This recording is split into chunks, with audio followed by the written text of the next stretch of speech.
So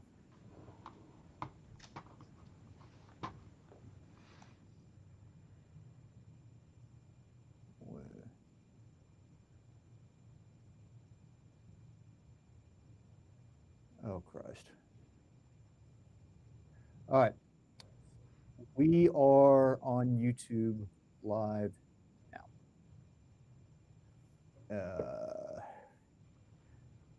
So, okay. At this point, I am going to. Wait, is this? Oh. All right. I'm going to share this live feed.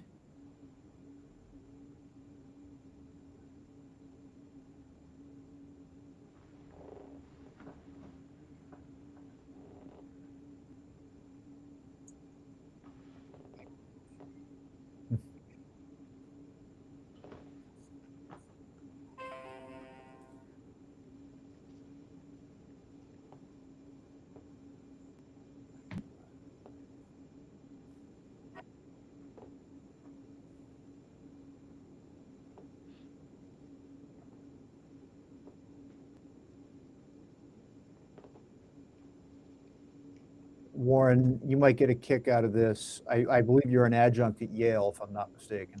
I do volunteer for they have an entrepreneurial program that a friend of mine, Claudia Reuter, runs. Yeah. So I had appropriated my UChicago Zoom account, probably not authorized, but we're not going to use Zoom. They're usually pretty lenient about that sort of thing. Yeah, no, I know.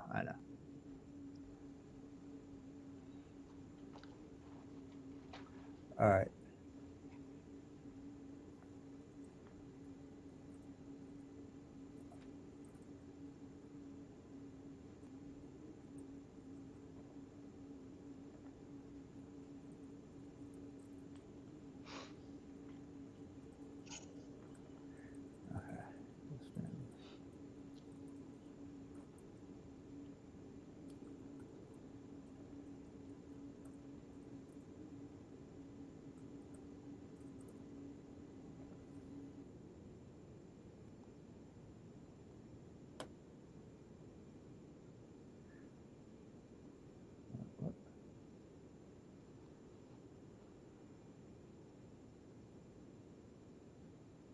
That didn't.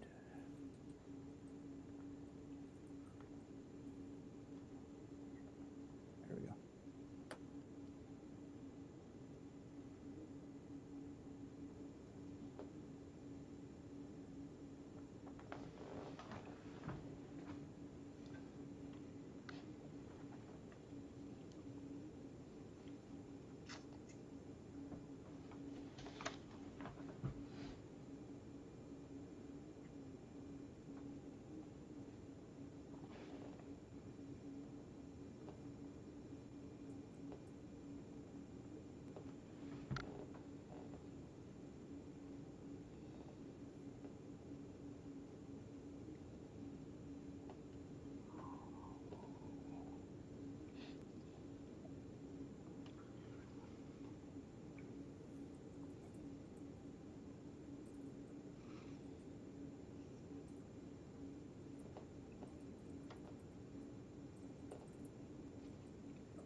Warren, I don't know if you caught it. I posted an image of you in the caption and the introduction. There was a typo. I spelled acquisition incorrectly. I didn't catch that. Nope. No, good. I missed the I between the S and the T. Yeah, thank you for using that better picture. The other picture, can't believe that still circulates. That one with me, like with my giant nose in the camera. It's the knowledge behind the face, Warren.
Okay.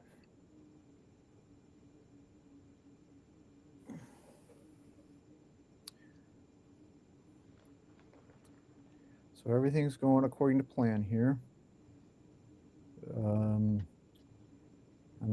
So Warren, just for your awareness, uh, I'm going to be monitoring questions that we receive, if any, on YouTube Live. And I will break the conversation if required.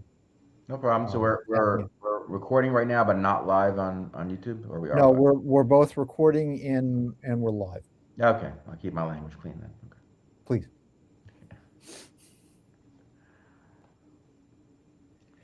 We got. Just to let anybody who might have joined us at this point know, we'll start right at the hour, and just getting a little background and prepping up here. So stick with us. We'll be starting in a couple minutes.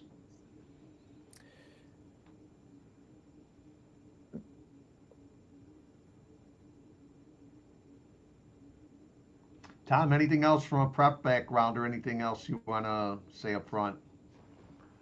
No, if there's anybody joining us right now, we're going to be, as George mentioned, we're going to be getting this going in a few minutes. If you have any questions, please punch them in on the live chat. I'll be monitoring, and we'll make sure we get Warren's insight on whatever thoughts you have.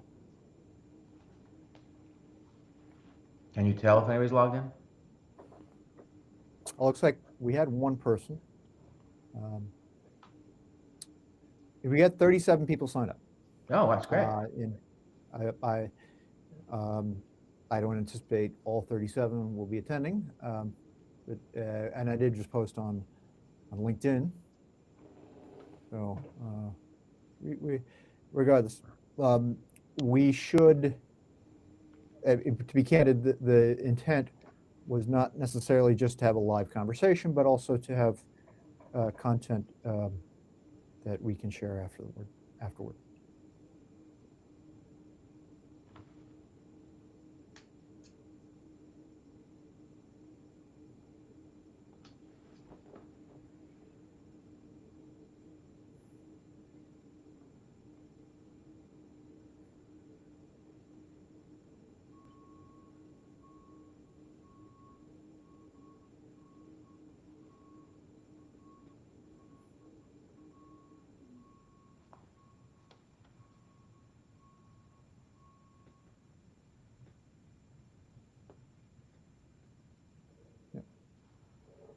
All right. Some folks are coming in now. Awesome. Yep.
1 minute.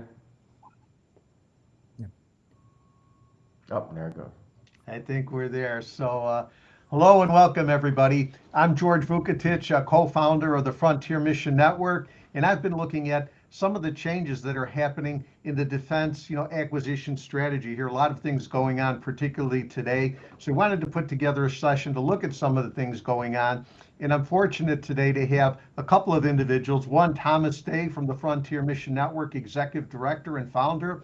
And then we'll also have Warren Katz, an expert in the area, who's been working on the topic of defense acquisition for a number of years in a number of ways. I'll give you a little more background in just a minute. Tom, do you want to talk a little bit about your role, what you're trying to accomplish with the Frontier Mission Network and getting things going in and around the Chicago area and in the Midwest? Absolutely. Thank you so much, George. I appreciate that. I appreciate your partnership in building this organization. Warren, thank you so much for agreeing to join us today.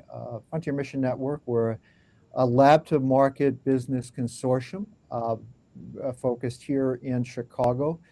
We've supported about 8 to 10 companies to scope defense markets and strategize on how to best build dual use technologies, facilitated introductions to investors and engaged Department of Defense purchasers in understanding warfighter needs and how companies that we engage with in Chicago can build solutions that meet the moment, that address national security concerns that I think everybody on this in this conversation understands are only accelerating in their urgency.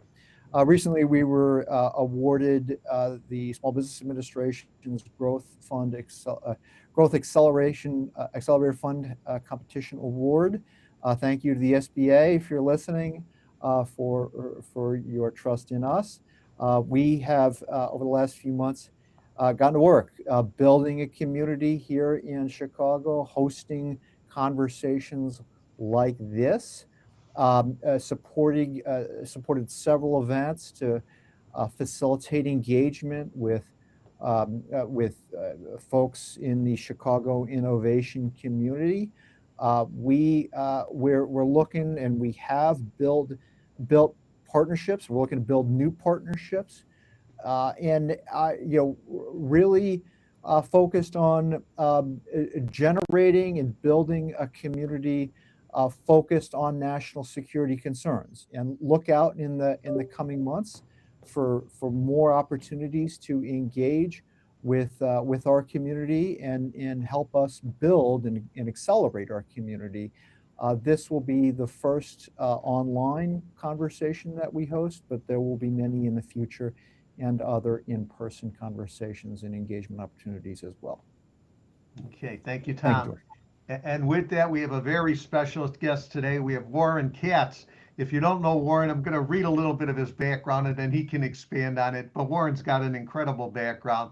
Warren's the chairman for the Alliance for Commercial Technology and Government, which is an industry association that represents commercial technology companies that would like to sell into the government without being forced into being defense contractors. So how do you open up that marketplace? In his role, Warren lobbies Congress and the Department of Defense for changes to acquisition regulations that make the defense industry more of a meritocracy, reducing the barriers for innovative commercial vendors and keeping the U.S. ahead of its adversaries. Prior to this role, Warren has done a number of things. He's been the managing director of the Air Force Accelerator Program powered by Techstars, reaching back a while. It was the first outreach activity for the U.S. Air Force with Air Force Works, the Office of Traditional Startup Community. Immediately prior to that, he was president of Neurala's, a leading artificial intelligence company that makes cutting edge or developed cutting edge equipment in the AI framework for different areas. He co-founded MAK Technologies in 1990, a leading vendor of interoperability solutions for distributed simulation market. It was later acquired by VT Systems of Alexandria, Virginia. He's an avid startup mentor, advisor, and investor. Warren, you've got such a great background. I could read for another hour, but anything else you think would be good for our audience to know? Just the Alliance, which I'm sure you mentioned, we're a not-for-profit 501c4 industry association trying to make the Department of Defense more of a commercial product meritocracy as opposed to a custom development marketplace. We can delve into that a little more later with the questions. I'm sure we'll get there. Sounds good. Warren, I got to ask you, starting out, a lot of changes in the defense industry, a lot of things in government going on. At a high level, at a starting point, what do you think are some of the key things individuals need to be aware of and focus on with all the changes going on if they want to work in the acquisition marketplace or doing business with the government today? Superb question. If I had to boil it down to one, seminal change, which we're delighted is happening, is the transition away from large custom development projects for every major weapon system and more towards a commercial product mindset, commercial product marketplace where innovators can show up with their finished or quasi-finished products and just have them bought off the shelf as with commercial type purchasing methods. This is the major change that was supposed to be implemented 30 years ago with the Federal Acquisition Streamlining Act and has been the law of the land for 30 years, however, unfortunately completely ignored. Now we see a much stronger push to actually have that be the reality, where companies can either with sweat equity or venture capital or however investment up front or commercial, transition from commercial to defense, come up with the product first, finish it, show it to the warfighter, and get the warfighter to just say, yes, this is better than what I'm using now, so let me switch. And I'll buy this thing off the shelf, and then a newcomer shows up 30, 60, 90 days later, and the same thing happens over and over and over again. Much more like a commercial market. That's the big change. Got it. Where it's interesting, if we go back, you mentioned 30 years.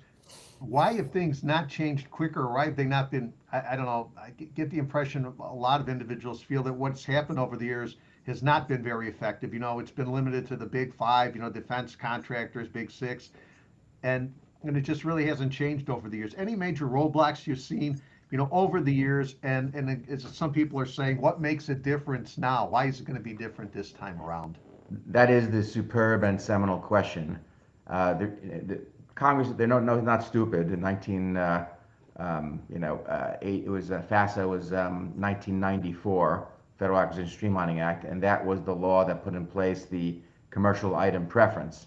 And it says quite clearly, if you look it up, whether it's FAR Part 10 or 10 USC 3453, the law is crystal clear for 30 years that step one is to go shopping if you have a need. Step one is to go shopping for existing commercial items.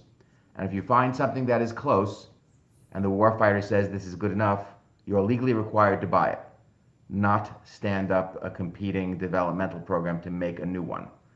And if the product is not perfect and the warfighter says, I've got a couple of things in it that I really have to have, these are really showstoppers, the acquisition person is supposed to go to the vendor and say, hey, can you put this feature in for us? We'll buy a lot of it, but can you put this feature in? So that question is was supposed to be asked.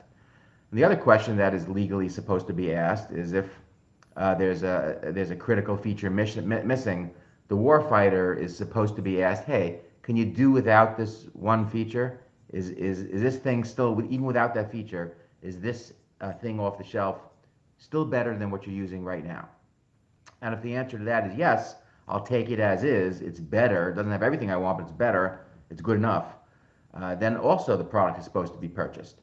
But that whole set of laws, that whole process has been completely ignored for the last 30 years. The question is, why was it ignored over the last 30 years, and what has to change this time? The exact same process is being put in place this time again, 30 years later, with little difference.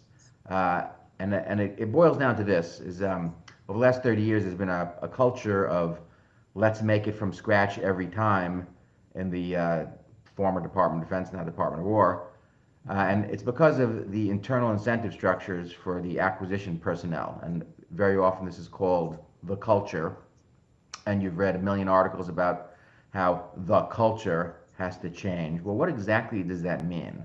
If you dig down into it, what are those cultural aspects that are ingrained and must be rooted out and overturned? And essentially, it's an acquisition person has day-to-day job incentives, which unfortunately have, for the last 30 years, pushed them towards these custom development programs. And it's things like job security. If I'm a program manager on a 30-year-long program, and I'm only the program manager for 5 years, well, I can't be blamed for starting the program and any of its defects because that was somebody else. And I'm not going to be around when it delivers, so I can't be blamed for its failure when it delivers. That would be somebody else's fault. So I can sit here for 5 years in the middle of the program, keep my head down, and not be blamed for anything and not be fired. It's a very, very unfortunate incentive that it's not written anywhere. It's not in the HR handbook of how to reward acquisition personnel in the DoD, but it's an unfortunate aspect of acquisition personnel life. And acquisition personnel were never rewarded for bringing a weapon system in faster than originally scheduled. Okay? Never. All right? They were rewarded for bringing it in on time. They were also never rewarded for bringing it in under budget. They were always rewarded for bringing it in exactly on plan. So there's never any incentive to introduce innovative new subcomponents or pieces that might accelerate the timeline or improve the performance or reduce the price. All of those things were never incentivized. If you know Warren Buffett, his partner Charlie Munger, had for many years this saying that unfortunately passed away. The saying, "Show me the incentives and I'll show you the outcome." So the fundamental problem with this commercial item preference for the last 30 years is that the incentive structure, the employment job incentive structure of the acquisition personnel were all rewarding duplicative developmental programs and penalizing or punishing in their job incentives, bringing in innovative solutions that could actually get something in the warfighter's hands faster and cheaper. So that was the problem. Now, in the SPEED Act and the Forged Act and the executive orders from the White House and Secretary Hegseth's memo, you see some mention of changing the scorecard or the incentive structure of acquisition personnel to now, for the first time, start rewarding them for bringing something in much faster than originally intended, for bringing something in under budget for what's originally intended. Now with those, and if that actually comes to pass, which it has not yet, it's only in the policy memos, it hasn't actually hit acquisition personnel's HR scorecard, their annual performance reviews, raises, bonuses, all those job incentives. We're not there yet.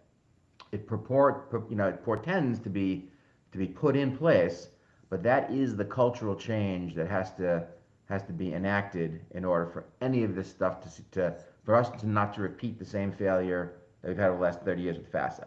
Those personnel incentives for acquisition people have to be reversed. That's what has to change. Hey, if I could jump in here real quick, I just want to confirm that we are taking questions over YouTube. Please don't hesitate to ask whatever you need answered. Also, I think we had a bit of a technical problem on my end. I sent everybody a link over email. I was told by my friend Helena that it didn't work. I have resent that link. If there's anybody struggling to get logged on, I hope we've addressed that concern. George. Thanks, Tom. Warren, as I hear you speak, we talked about the human nature, I guess, in the reward structure, things always being the way they are. And, I still remember I worked in the computer industry for a while, and one of the things people would say when they were buying computer systems was nobody ever got fired for buying IBM. So there were all of these competitive, computer companies out there, some of which were acknowledged as being, better than what IBM had in the market at the time. But there was still this reluctance, and I think Gene Amdahl, Amdahl Computers, which is long gone, created this concept called the FUD factor: fear, uncertainty, and doubt. And it's like, why would you try something new or something different? Because if it doesn't work, you're going to be the one responsible for it. So only downside. Take a risk. Yeah, it's all downside. Only downside. Oh boy, change in culture. That's and I know we talked about reward structure, but now you're looking at a government on top of it, not just the startup. I worked in the startup industry for a while too, and there every day is a different adventure. In government, it's more that stability, trying to keep things going. And I think in some cases, you've got lobbyists for big firms that want things to stay the way that they've always been. They don't want them to change. How would you change that? So I know part of that, I don't know if you have any thoughts. So changing the reward structure with HR, I don't know how much flexibility government has in being able to make the kind of changes that I think you're talking about. But how would you see this playing out, or how do you see this cultural change or cultural shift, coming about? What's it going to take to make a difference? It's a superb question. And the end result we need is that every morning, every acquisition person in the Pentagon wakes up and says, if I get stuck with a long-term developmental program, my career is over. I'm screwed. I can't let that happen to me. I really need to be in the middle of these quick commercial item purchases. I somehow have to be, incentivized and compensated for finding that newcomer, that undiscovered gem that nobody knew about. And so that's the end state that we need. Is every acquisition person in the Department of War wakes up every morning and says, got to buy the hottest new commercial thing. If I get scooped, if something comes out and I didn't know about it, if something comes out that leapfrogs or obsoleted what I was in the middle of buying, my career is over. Okay, it has to be that. The FUD that you just mentioned has to be reversed and used to push acquisition personnel to aggressively seek out the very newest, hottest stuff and get it into the warfighter's hands in the shortest time frame. So the question you're asking is, how do you implement that? Well, there's got to be the career incentive structure for raises, promotions, bonuses, all of the things that a worker gets in their job all have to be measured around those performance metrics I just stated. From the time, delta T, the time from discovery of a hot new item to the time that it gets into the warfighter's hands has to be the preeminent KPI or job metric. That time frame, okay? The time frame from, even if you're in the middle of, even if it's not a 90-day purchase order, if in the middle of that 90-day purchase order, you discover yet even something newer, okay? You have to either start up another acquisition in parallel, so you don't cheat the first guys who won the first competition. But if you have fine-grained competition every 90 days for modules, and you're continuously, aggressively, seeking out new items over and over and over again, and abandoning the one you just bought, okay, comfortably and gleefully abandoning the thing you just bought because a new thing came out. That's the culture that has to be indoctrinated. So step one is just the personal career performance metrics, raises, promotions, bonuses, all of that stuff has to be geared around, did you discover the newest thing before anybody else? Did you get it through the test and evaluation process faster than ever? And did you get it into the warfighter's hands? And did you do it again? And did you do it with plug compatible open interoperability standards so the next guy who shows up can just plug it in and it automatically just works? And there's a marketplace of hundreds. Did I, as the government program manager, foster a marketplace of 100 competing companies that are constantly beating their brains out to leapfrog each other because they know the next proximal 90-day sale is just over the horizon, and they have the opportunity to supplant the incumbent with an innovative new thing. If the acquisitions are measured in decade-long chunks, okay, as soon as one company wins the way it is now, as soon as one company wins a competition, 10, 20 years, everybody else goes away. Okay, nobody's going to invest out of their pocket or into a product area if one company won a monopoly for a decade or 2 decades. There's no market anymore. You've destroyed the market. Yeah. So this is something. It's not just discovering the product, getting into the hands of the warfighter faster than anybody else, but it's also crafting and nurturing an ecosystem where there are multiple competing vendors eagerly joining the ecosystem. Plug compatibility is easy. There's a proximal sale on the horizon. There's motive incentive. A lot of people call that now demand signal. I think a lot of people in the DoD don't understand what that means, but Okay. Lauren, it broke up a little bit there, but I think we got your point. You started to touch on something I want to look at as well. So I think we've got you from the government side and the acquisition side. I think your point is clear there. Shifting it to a little better, you mentioned ecosystem, but if we look at all of the stakeholders, what do you see the roles of the various individuals? So, you got your starting point with the acquisition process and the people in purchasing, but if you look at that whole, and I don't know how far you want to go with stakeholders or ecosystem, if you want to government, military, venture capital, startups, universities. How do you see that overall ecosystem being, and what role, if possible, can you see playing? And Looks Tom, like it looks we like we might have lost Warren here Yeah, for it happens. I'm sure Warren will be back on in a minute here. Just to level set the conversation here a little bit while Warren's gone, the the crux of what we're talking about, if you're not familiar, is a shift in strategy for how the Department of Defense, Department of War acquires technologies. And if you're not familiar, please look up the Acquisitions Transformation Strategy, a document that the Secretary issued late last year that really revamps everything that the Pentagon has been doing to acquire technologies and redesigns the process with folks that are now called portfolio acquisition executives charged with acquiring capabilities. And it is a rather fundamental shift for how the Department of Defense acquires technologies.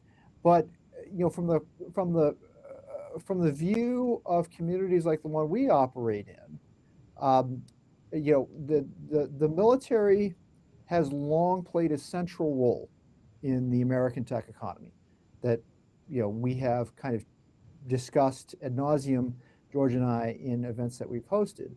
The U.S. military is central to the American tech economy, but it's also central to our aspirations in Chicago to grow a regional tech economy. And that's why we think it's so critical that we more deeply engage the U.S. military. And it's also why we think it's so critical that we understand how the market is changing. And that's at the crux of this conversation right now. Warren, welcome back. Sorry for the drop. Little IT issue on my side. Apologize. it happens, Warren. Warren, the question that I was asking you was going a little bit beyond. So you touched on the government side and individuals in purchasing and acquisition, but looking at the ecosystem or the bigger stakeholder, if you look at, Tom just mentioned the program account executives or the executives involved in the purchasing and that role, like your thoughts, but also what is the role or how do you see the role evolving? The military, the services, the branches themselves, the startup communities. A lot of startup communities have grown over the years. You meant, you're part of TechStarts, which has now grown huge. University environment. I don't know if you have any thoughts on this whole ecosystem, all of the startups, everything involved, and the new model that seems to be forming out of the Department of War here. Yeah, that's a great question. It touches on things like the SBIR program and DIU and Incutel and these seed funding initiatives that are trying to incentivize small, hot, little innovative businesses to engage with the Department of War first before they engage with any other market. I mean, that is the key for the Department of War to have the pick of the litter, if you will, regarding technology. And this is like literally the mission statement of the alliance is our job is to make the Department of War the first best stop for any entrepreneur anywhere in the world. Okay? It has to be easier to deal with the Department of War than any other seed funding or investment source. They have to be better customers than any other marketplace in order to entice the very hottest technologists to make that their first stop. That's the goal. If the Department of War is the hottest innovators' first stop, always, then our warfighters will get the pick of the litter, technologically speaking. And it's a bar that few in the DOW have ever thought they needed to actually eclipse. They needed to leap over, but that is the threshold. Has to be Warren, a best sorry to first. interrupt you, but I'm at a point now where I work with some startups as well, and a number of them are almost saying, "Don't go to government." And I know we'll touch on a valley of death eventually. They're like, "Don't go to government because it's going to take a lot of time, a lot of money, and you'll be out of business before you get any business." So I understand what you're saying. Try to make the government primary, but then you've got this other side where people are saying, "You know what? Government is just too difficult." And how do you respond to that? So the mantra to date has been exactly that, and many venture capitalists, I'd say up until a year or two ago, most venture capitalists would tell their portfolio companies, do not go to the government for as a customer, do not go to them for any money. because they will drag you off of your product roadmap. They will turn you into this custom development house, making some custom unique things for them. And we, the venture capitalists, do not want you, the little startup company, to get dragged into becoming a labor contractor. If you get dragged into becoming a labor contractor, your company is worthless. We're not going to get our investment back. We don't want you to do that. We want you to become a product company so you can scale up very quickly, so your product margins are much higher, so you can design and build something one time and sell it a million times around the world, especially with software. Venture capitalists have been saying this for decades: stay away from the government. Okay, and it's also the valley of death. And even for those companies that did engage with the government, did SBIRs or did a DIU contract or some BAA or some little research contract and made a product, the RDT&E community is fairly generous with that R&D money, but then immediately you hit the valley of death. The little company has made the little thing, it works, but nobody in the R&D side has done any prep of the marketplace or the battlefield to go to the procurement side. And now it's time for you to buy a bazillion of these. It's like they start over from scratch. The JSIDS process, which fortunately is demised, which is great, used to absorb 2 years at least to perfect and polish the apple on just the requirements for what the product had to be. And then, of course, instead of buying the product from the little startup company that finished the prototype, they put out a labor contract RFP that only the 5 biggest defense primes in the country could possibly bid, and just completely cheated the little company out of their innovation. And the program manager's like, no, we have to own everything. We have to pay by the hour. We have to pay these labor fees, cost plus fixed fee. Oh, you little company, you want to be a product company? Sorry, that means you're not even qualified to bid on the program to develop and sell and produce the thing you invented. Okay? We'll encourage you to team with all the primes or up prime or whatever. Get on a team and take whatever table scraps they'll give you. And of course, it put the primes in this incumbency position where innovative new technology had no value. Okay? They knew that only one of those 5 were going to win the contract, because the navigation of the bureaucracy was the number one criteria for winning a contract, not the innovativeness of the solution or the technology. And all the technology was remade from scratch under labor contracts. So a little company that came and invented a new piece of technology, worthless. In the defense market, it was worthless, okay, because it did not help them leapfrog an incumbent and take market share. It didn't, okay? That's one of the main things that's changing right now, which has to change, is that the RDT&E community has to be warm and inviting to commercial product-oriented technology companies that have venture capital, have developed a solution, but this valley of death has to be eliminated entirely, such that when that little player does in fact come up with a new mousetrap, the new widget, they can immediately go into production and take market share away from one of these huge, large primes that only knows how to do duplicative labor contracts. And then you have to figure out a way to do this very rapidly, over and over again, so that you're not giving away a monopoly away to one drone company, ship company, airplane company. Doesn't matter. It can't be this 20-year-long monopoly anymore. It's got to be every 90 days, you got to have some more money for the next buy, over and over and over and over again, in order to incentivize a larger number of players to actually show up and stay in the market. Hey, if I could jump in here, George, may I? Yeah, go I ahead. apologize. No. I just want to flag a few comments here we're getting in the chat. We got Kevin here mentioned that as a startup, we've seen a dramatic change in the speed of acquisition just in the last 6 months. That's encouraging. He also adds, Warren speaking truth. Keep those comments coming. I'm going to come back to a few.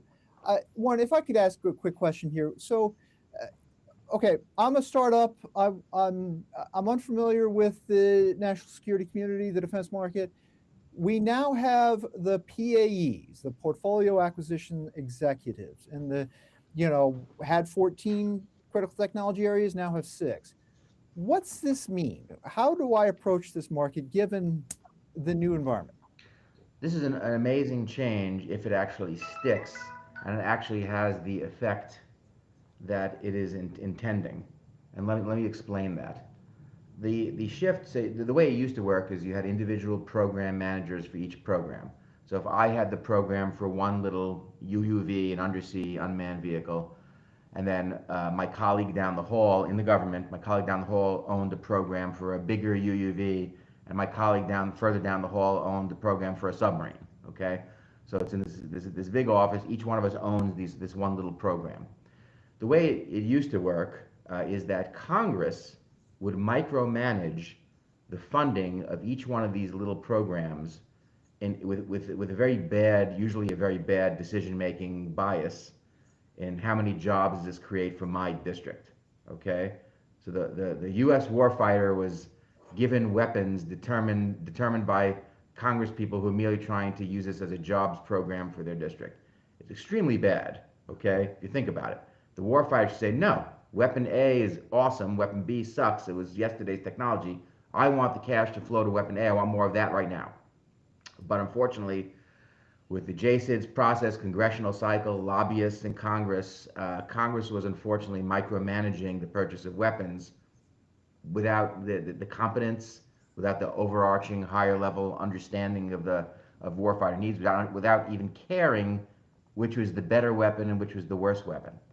So now you introduce a structure where a portfolio acquisition executive owns, instead of individual program, you have somebody who owns a portfolio of capabilities. And theoretically, that person's responsibility is to deliver undersea, superiority or undersea supremacy. That's the thing that they are delivering, and they've got dozens of individual programs underneath them.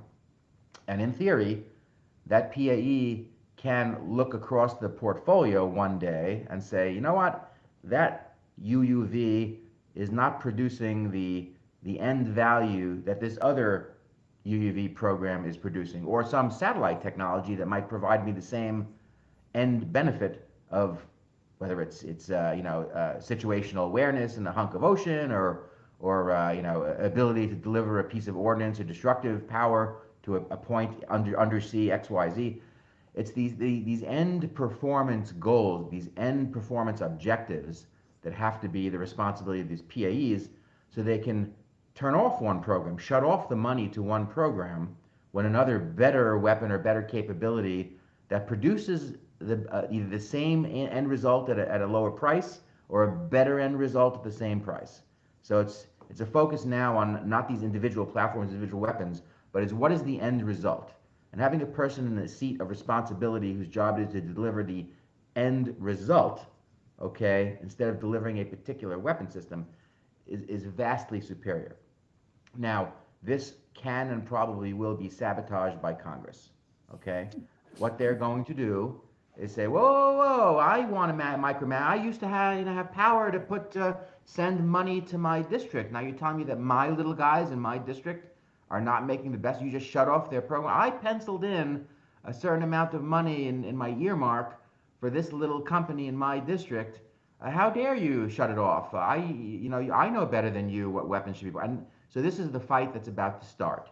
Okay, do these PAEs actually have the authority to say, you know what, weapon A, this little novel company came out of the blue. They obsoleted a program I had under my portfolio, and now I'm going to shut off the old thing and stop the money and send it to these new guys because they deliver me a better result than the old thing I was working on. Even if I was right in the middle, I was right in the middle of an awarded program. These new guys showed up and leapfrog superseded, just totally obsoleted the old program. I, the PAE, it's my job to halt the money flow to the obsolete old thing and shift it to these new guys. You better believe there's going to be a lot of people pissed off who have been paying money to lobbyists and grooming their congressmen and earmarking money when all of a sudden the actual better mousetrap wins. But this is actually what exactly has to happen. The better mousetrap has to have preeminence. It has to become a technological and performance meritocracy, not a wealth redistribution plan by congressmen who really shouldn't be micromanaging at that level. Warren, as you're talking, in the startup world, there's a lot of sharing. We build these communities of practice and look for ways to collaborate. And one of the things that often seems like in government, we want to separate those things. Any thoughts on how to better get collaboration between everybody working together to solve the real problem? Because to your point, too often it's about earmarks and other things rather than, or we forget what the real problem is. And then even tying into that, the SBIR program is at a certain point now on hold with some changes coming up. But again, if you look at why that was started back in the 80s and how it evolved, I don't know how effective that is. So anyway, I guess the question is, or where I'm going with this is, how do we get better collaboration? And then on the government side, we've got programs like SBIR, STTR. How effective are they? And are they really getting the right money to the right people to do the right things? Well, for many, it's a great question, by the way. But for many years, the SBIR program was the only sensible, easy, shallow ramp entry point for a little startup company. That was it. And then later on, In-Q-Tel started up, which I'm a big fan of, huge fan of In-Q-Tel, because they were also an early stage entry point for the intelligence community. Intelligence community really needed some tech scouts and some seed funding and a way to get the hottest new technologies. That was the way they did it, and it worked out very well. Very pleased with In-Q-Tel. And later on, DIUX at first, and DIU came along, which also has the right mindset, is doing it very well. Though all three of these efforts, even as of last year or two, it did unfortunately end in the valley of death.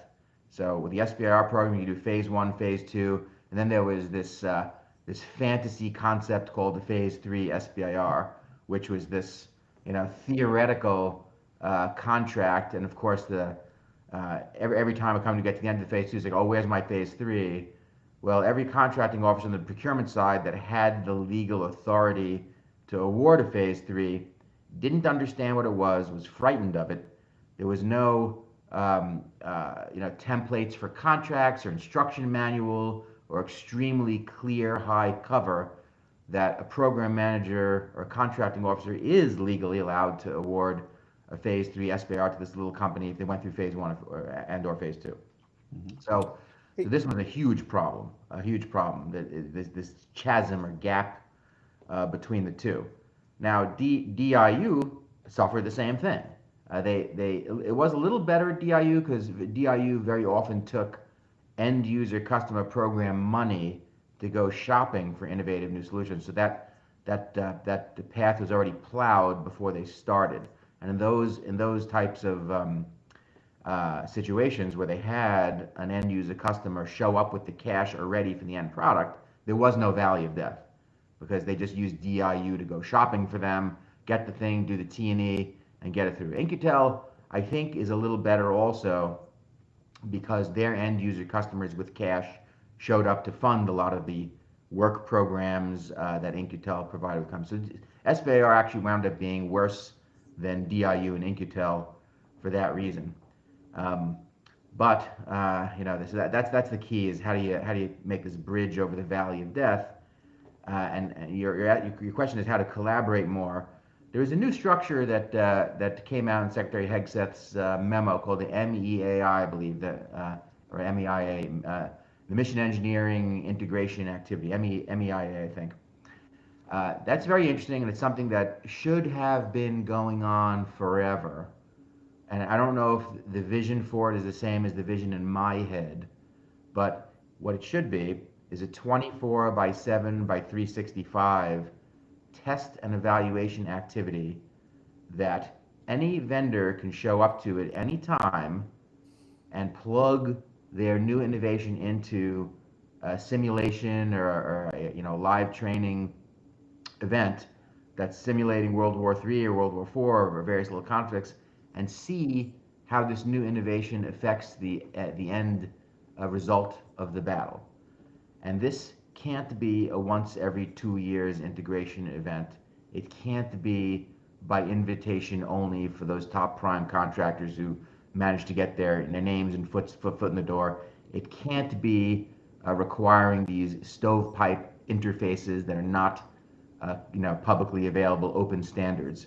It can't have this restrictive patina about it. It has to be a completely open, warm, anytime, any place, easy to connect test bed for any new innovation to show up off the streets. And it has to run continuously.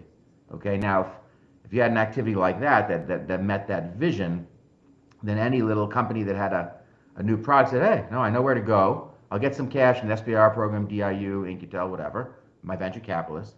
I'll show up eventually at this MEI activity, plug my thing in, and it'll be a fair, unbiased, meritocracy-based, outcome-based evaluation of how this new thing affects the end result of the battle. And if it wins, they immediately get a purchase order, okay? And if 43 days later a superior product shows up, those guys win and get a purchase order. It has to be that, like a vacuum cleaner. This whole ecosystem has to be designed like a vacuum cleaner that proactively goes out and sucks every little innovation from the corners of the earth, grinds them through a extremely lightweight, fast test and evaluation activity, which is extremely fair, even-handed, judicial, and the end result is immediate purchase. Okay, and once we have this vacuum cleaner going like this, we have the tightest economic OODA loop, tighter than our adversaries. That's the thing we need to win, is a shorter, tighter economic innovation OODA loop. Okay, and if we have that, then we will win every conflict, coming up. Warren, I like it. As you're talking, I'm thinking about the hackathons, that I've worked in accelerators and tech hubs. But again, it's bringing everybody for a weekend, bring everybody, here's the problem, solve it. And you have all these teams go at it. So it sounds like this would be a continuous hackathon. Here's a simulation, here's a scenario, plug into it, see what you can come up with, and have some kind of evaluation system. I like it. Totally. The only problem with the past hackathons is that there was no giant purchase order at the end for the winner. It was like, oh, you got $100,000 prize. Congrats. Let's give you this participation trophy. Oh, the $500 million procurement contract. We gave that to Raytheon because they're the only ones who can do the paperwork. So the hackathons wound up being this, what they call, rightfully so, innovation theater. Okay, because there was no big purchase order at the end of the winner didn't win anything. Okay. Got it. The winner won the right to have their IP stolen by a large prime for nothing. Tom, you have a question? Yeah, well, actually, I was hoping to go to some questions being submitted through YouTube. Go for it. Yeah. So first question, and by the way, please forgive us.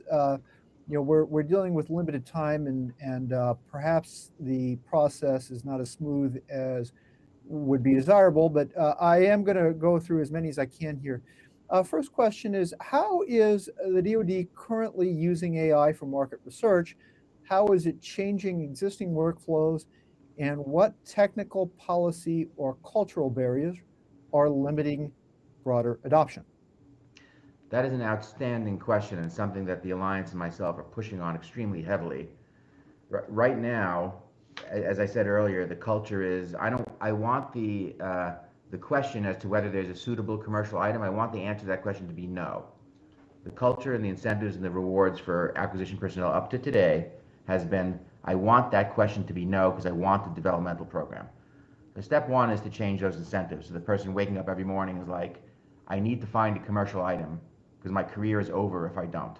I'm a hero if I find a commercial item that nobody else discovered. I'm a hero if I find a little piece of technology in the government lab that nobody's discovered yet, and I can usher it through an SBIR or DIU thing or BAA and get it to warfighter center. That's the cultural problem. Now we move on to the tools, okay, that can assist with that cultural transformation. And top of the list is the use of, many different AIs who will do that commercial market research for you. The way it happened up until now is a human being program manager would simply check the box saying, yeah, I did commercial market research. There was nothing out there that met all the requirements. Well, when you got something like the JSIDS program that dreams up these fantasy weapons that are, are like, space motorcycles with lasers and nuclear weapon saddlebags and all kinds of ridiculous, exotic features. Of course, there's never going to be a commercial item that meets all the requirements. Most of the requirements were superfluous. So it was this self-fulfilling prophecy that no commercial item would ever be discovered. Well, if you have AI that's trained correctly, and several of them, not just one, several of them, and you ask the question, is there something out there in the market close enough to satisfy this warfighter's needs? And have the AI, you know, extremely biased towards finding something, and having multiple AIs fighting against each other to find, you get, 3, 4 different AIs to do this commercial market research for you, and then a fifth AI, deconflict, collaborate between the other 4 AIs that have done the market research. I think what you'll wind up doing is solving this problem pretty nicely, okay? But what has to happen is an office like CDAO and also OSW A&S saying, in order for you to be in compliant with the law that says that you must do commercial market research, you must use a bunch of these AI tools and prove to us that you've actually done extremely rigorous, fair, unbiased market research, and the AIs have been instructed to find close enough. Okay, find the close enough. And we're going to put your feet to the fire for actually going to the vendors and asking them if they are able to put in truly absolutely necessary features. Okay, so so AI can actually help immensely with automating and making a little more honest this market research process. And I know the CDAO has a number of products in the TradeWinds catalogs. I myself have interviewed and mentored and helped out several startup companies that are making these market research AI products. So that has to become mandatory, absolutely mandatory in the process that you rigorously used a bunch of these AIs. And what you start to find is that the answer is always going to be yes. These AIs are going to find commercial items because everything is pretty much made already and ready to go and off the shelf, or in a phase 2 prototype form, that TRL 6-7, that could easily be moved into production. So that absolutely hit the nail on the head. Now the other thing, not only does market research should be adjudicated and be fair and unbiased and run by a different organization that's motivated. There's also a group within DCMA called the Commercial Item Group, the SIG. Their job, and they've existed for a while, their job is to be an a la carte service for any program manager that wants to outsource their market research. The problem was, and I hope it's changing, the problem was that program managers were not required to use such outside third-party market research function in the Pentagon. Now, if third-party automated market research becomes mandatory, it should exist in a place like the SIG that has all these market research tools, all these experts, and those people have to be heavily rewarded and incentivized for actually finding the commercial item. And then all of a sudden it'll start happening. So that's the market research side. But the other side that nobody's really talking about, which we've also been pushing pretty hard, is this waste, fraud, and abuse type feedback loop for a vendor that is overlooked, passed over, not asked whether they can add the feature, not even contacted, okay? And then a developmental program is stood up to duplicate their commercial item. Right now, the recourse for such a company is to do a GAO protest, which winds up being like this Abbott and Costello routine, okay? Oh, you were not a bidder on the program? Oh, you're not eligible. You don't have standing to protest the award. Yeah, but the award was for a labor contract. We're a commercial product company. Oh, I'm sorry. Then you were ineligible to bid. Because you're ineligible to bid, you're ineligible to protest. And it winds up being this Brazil-like catch-22 situation that a commercial product vendor would get sucked into this abyss. Okay, and what has to happen, and unfortunately companies like Palantir then with deep pockets could go and sue in the court of federal claims, and they win usually, but you have to have $20 million of lawsuit money and wait 3 years for the adjudication.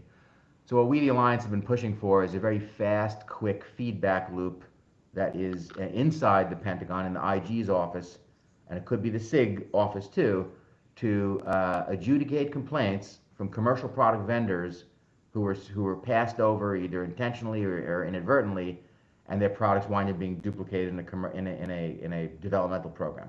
That has to be implemented, and the penalties for failing to find the commercial item or intentionally pass it over have to be kind of harsh. So you have to have this carrot and stick approach with the acquisition personnel. The carrots are the raises, the bonuses, the promotions, whatever, for finding the commercial item and getting it to the hands of the warfighter faster. And the sticks, okay, have to be this lightweight, internal complaint process with very fast adjudication on this one issue. Was the commercial item passed over either intentionally or inadvertently? And if so, that program manager is penalized somehow. Maybe the program is taken away from them entirely and given to a different program manager who did find the commercial items. Okay? So these two things, the carrot and stick thing, both have to be present in order to affect this cultural change.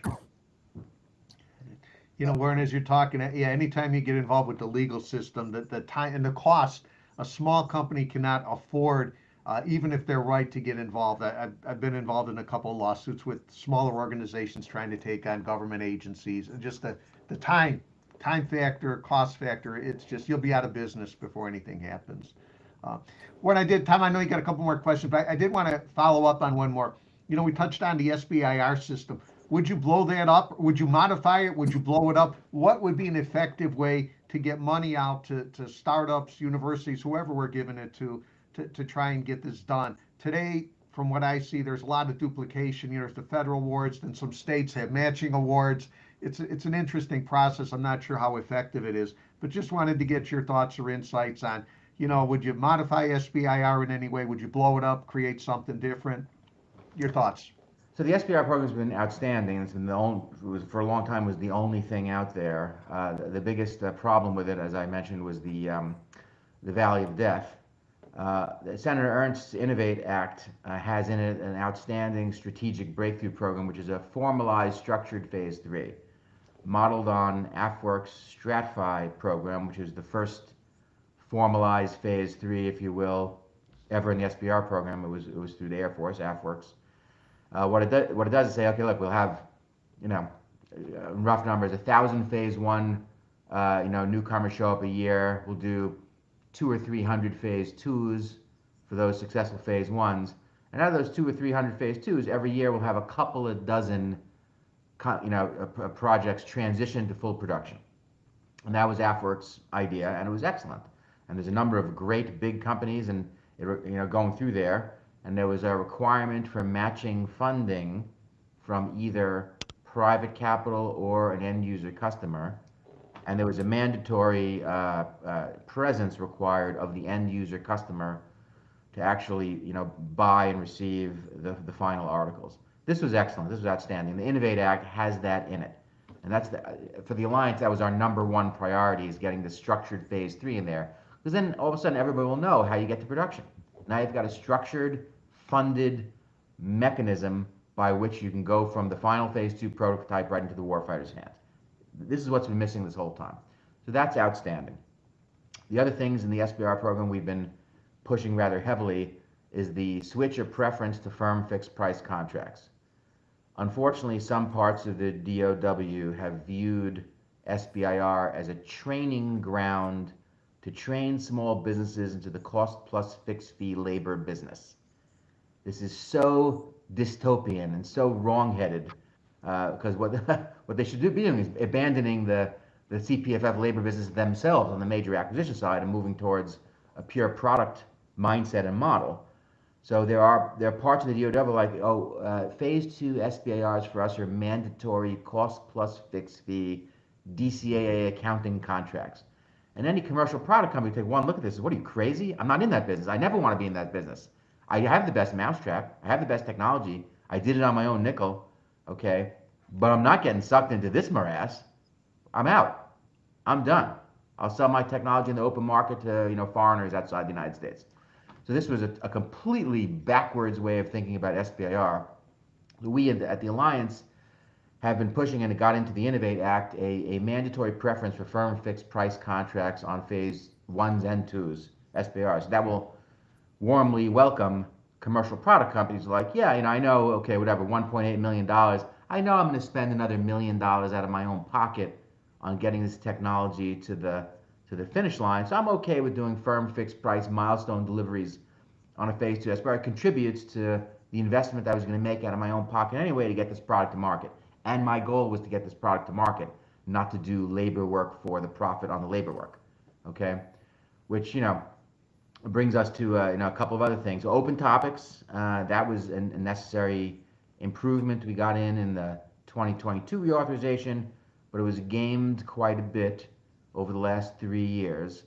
And for those who don't know what I'm talking about, the Air Force pioneered, in the DOW, the Air Force pioneered this concept of open topics, which was a solicitation topic that said, any idea at all you think might be of interest to the Air Force. The floodgates opened, and every innovative newcomer with a new idea that the Air Force hadn't preconceived, okay, that they had a problem or they could possibly do something better, showed up, which is why AFWERK's number of proposals exploded by at least an order of magnitude. And some of the best ideas that got through even to StratFi were things that came through open topics. I think 40 or 50% of AFWERK's SBRs now are through the open topics, which was a great mental model shift. So in the 2022 reauthorization, we got in the clause that every DOW component has to have an open topic once a year, okay, in order to have everybody have this floodgate. But then it was sabotaged, okay, pretty clearly by people like, yeah, I'll slap the word open on my regular restricted topic.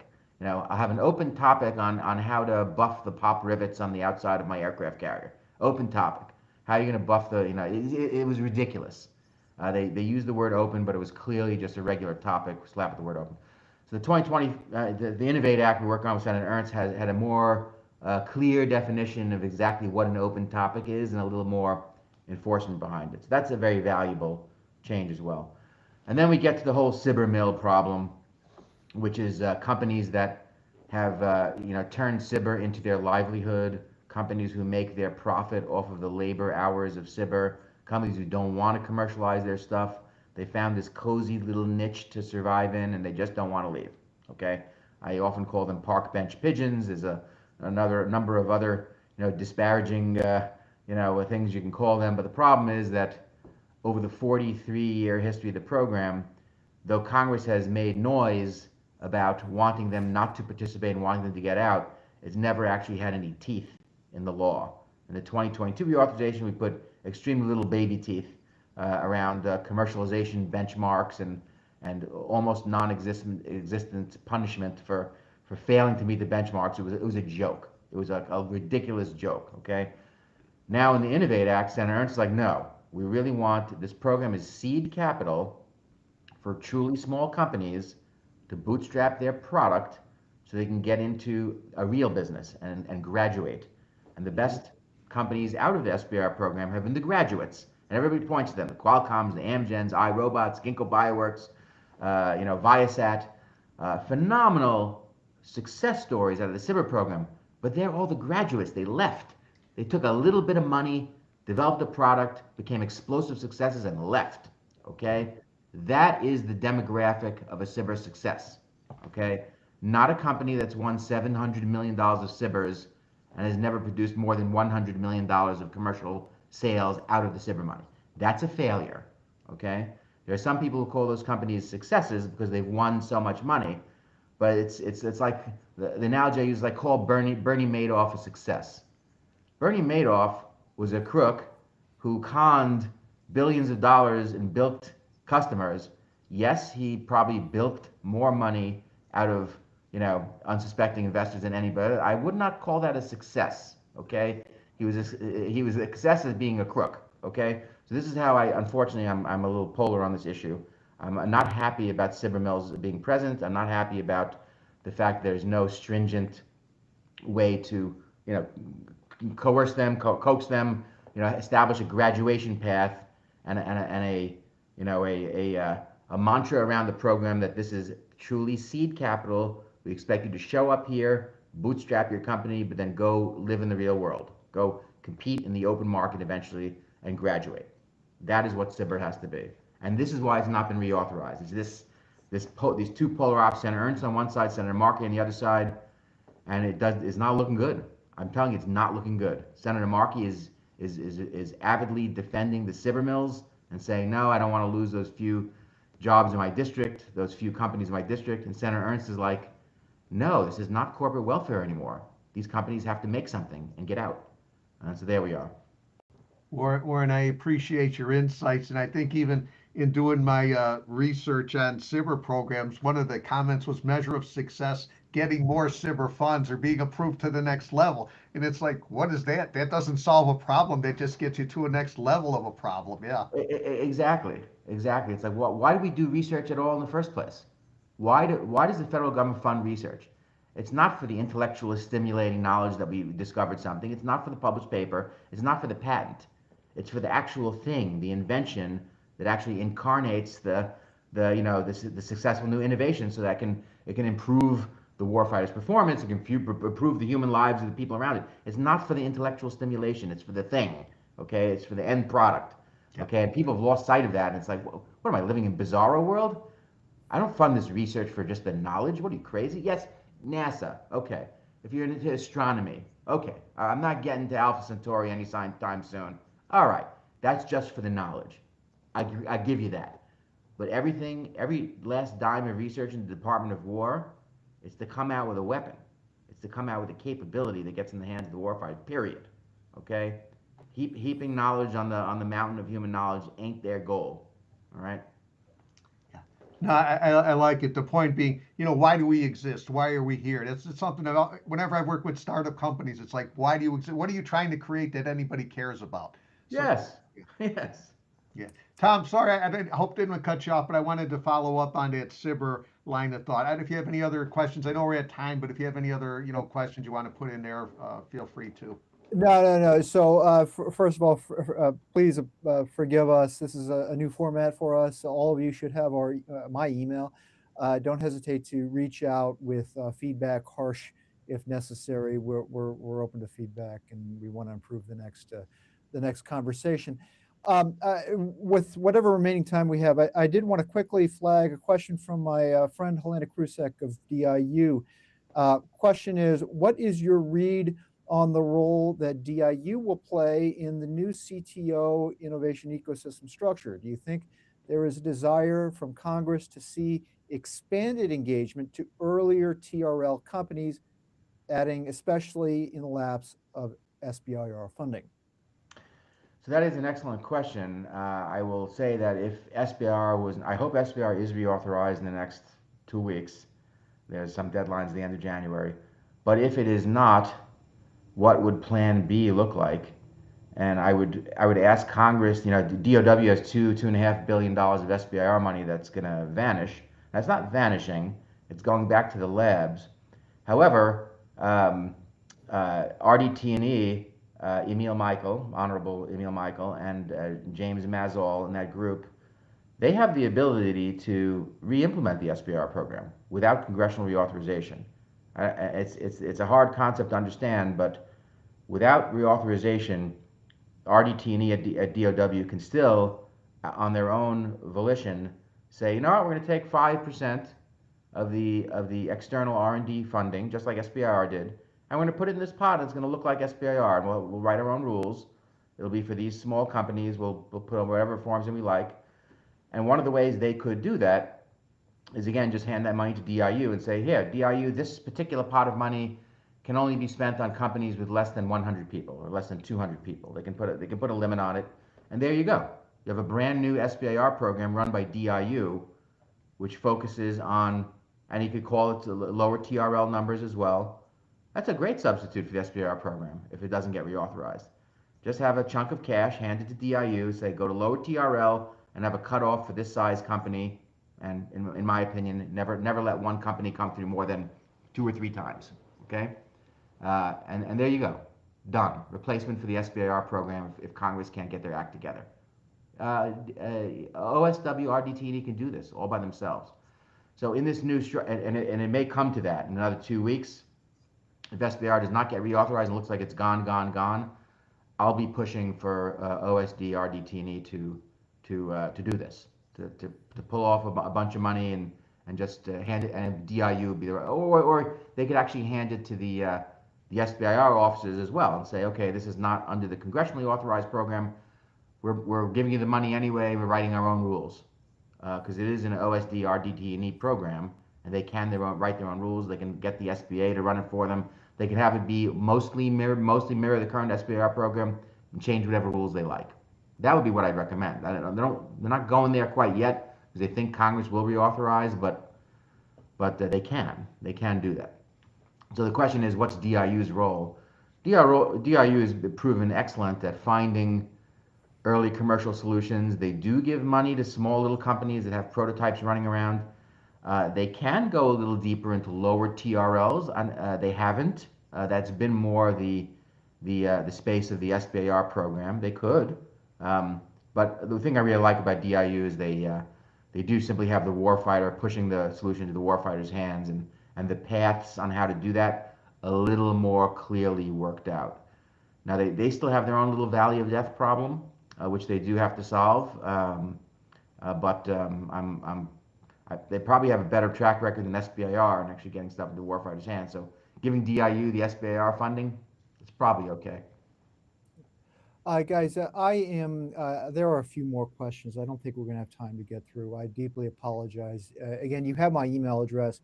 If you'd like to me to forward those questions to Warren, Warren, if you're willing to engage in that conversation, I'm happy to facilitate it. Thank you so much for joining. George, you want to take it from here?